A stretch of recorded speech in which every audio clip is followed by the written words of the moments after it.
இதற்கு பிறகு உங்கள் மீது நான் கோபப்பட மாட்டேன். என் ரப்பு அவனுடைய நாவால் கூறுவானே, அந்த வார்த்தையை கேட்கும் வரை என் இதய துடிப்பு நிற்காது. ஓடுங்கள் அதற்காக. தொழு, ஃபஜ்ர் தொழுகையில எழுந்து பள்ளிக்கு வா. என் ரப்பு நாளை மறுமையிலே இந்த வார்த்தையை சொர்க்கத்தில் எனக்கு சொல்ல வேண்டும். எதற்கு சுஜூது செய்தாய்?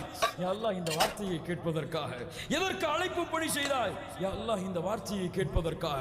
எதற்கு குர்ஆனை ஓதினாய்? யா அல்லாஹ் இந்த வார்த்தையை கேட்பதற்காக.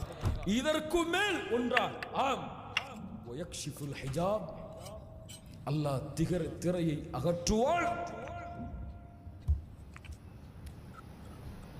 சொர்க்கவாதிகள் தன்னை படைத்த ரப்பை இந்த இரண்டு கண்களால் பார்ப்பார்கள்.